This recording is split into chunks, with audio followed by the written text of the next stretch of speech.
Shri Krishna devotees, आज chapter 1 पढ़ेंगे। भगवान श्री कृष्ण का अवतरण।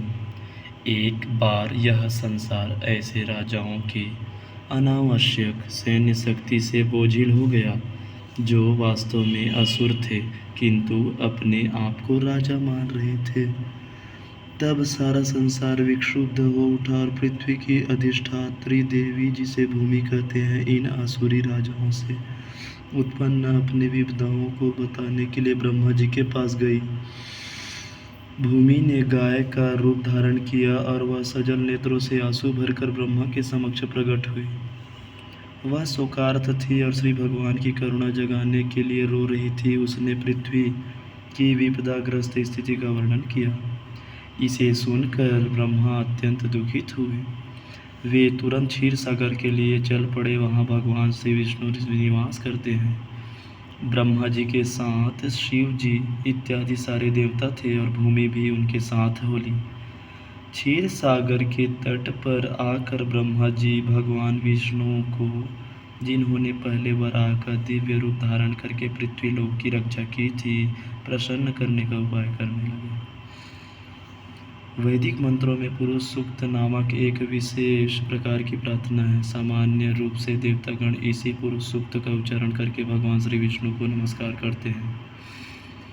यह ज्ञातव्य है कि जब भी किसी लोक में कोई उपद्रव होता है, उस लोक का अधिष्ठाता देव इस ब्रह्मांड के स्वामी ब्रह्मा के पास जा सकता है और ब्रह्मा जी भी परमेश्वर श्री विष्णु के पास जा सकते हैं, किंतु वे वही प्रत्यक्ष दर्शन नहीं अपितु क्षीर सागर के तट पर खड़े होकर उनका प्रत्यक्ष दर्शन कर सकते हैं।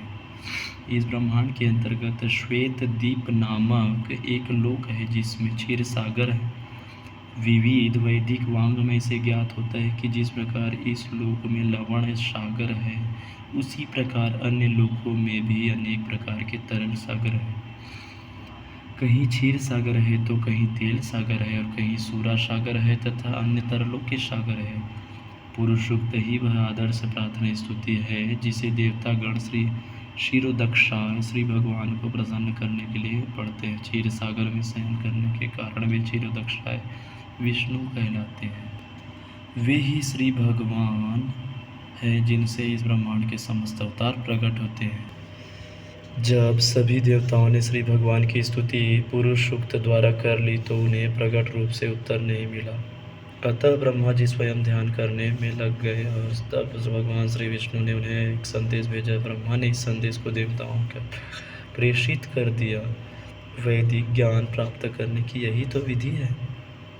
यह वैदिक ज्ञान सर्वप्रथम श्री भगवान ने ब्रह्मा को हृदय के माध्यम से प्राप्त होता है, जैसा कि श्रीमद्भागवतम के प्रारंभ में कहा गया है, तेने ब्रह्म हृदयाय आदि कवये।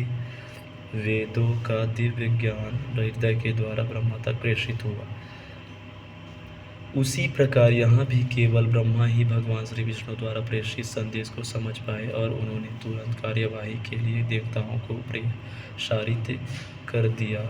यह संदेश इस प्रकार था, श्री भगवान शीघ्र ही अपनी परम शक्तियों द्वारा पृथ्वी पर प्रकट होंगे और जब तक वे पृथ्वी लोक में असुरों का संहार तथा भक्तों के संस्थापन का उद्देश्य पूरा करने के लिए रहेंगे, तब तक देवताओं को भी उनकी सहायता के लिए वहीं रहना चाहिए। तो उन्हें तुरंत उस यदुवंश में जन्म ग्रहण करना चाहिए जिसमें यथा समय श्री भगवान भी प्रकट होंगे। भगवान श्री कृष्ण स्वयं वसुदेव के पुत्र रूप में प्रकट होंगे। उनके प्रकट होने के पूर्व सारे देवताओं को अपनी अपनी पत्नियां सहित संसार भर के विभिन्न पवित्र परिवारों में श्री भगवान को उनके कार्य में सहायता पहुंचाने के लिए प्रकट होना चाहिए। यहाँ पर तात्पर्यार्थम शब्द अत्यंत उपयुक्त है, जिसका अर्थ है कि देवताओं को चाहिए कि श्री भगवान को प्रसन्न करने के लिए इस पृथ्वी पर प्रकट हो। दूसरे शब्दों में कोई भी जीव जो भगवान को प्रसन्न करने के लिए ही जीवित रहता है वह देवता है। देवताओं को यह जानकारी भी दी गई है कि भगवान श्री कृष्ण के अवतार के पूर्व पृथ्वी पर भगवान श्री कृष्ण का पूर्ण अंश अनंत प्रकट होगा, जो अपने लाखों फनों से ब्रह्मांड को धारण किए हुए हैं। उन्हें यह भी सूचित किया गया कि श्री विष्णु की बहिरंगा शक्ति माया देवी भी जिससे समस्त बद्ध जीव आकृष्ट होते हैं, परमेश्वर के आदेश के अंतर्गत उनकी प्रयोजन सिद्धि के लिए प्रकट होगी। समस्त देवताओं तथा भूमि को भी मधुर वचनों से आदेश तथा सांत्वना देने के पश्चात समस्त प्रजापतियों के पिता ब्रह्मा जी अपने धाम सर्वोच्च लोक ब्रह्मलोक को चले गए। यदुवंश का नायक राजा सुरसेन मथुरा प्रदेश, जिसने मथुरा नगर आता है, तथा उन्हीं के नाम से प्रचलित जनपद सुरसेन पर शासन कर रहा था।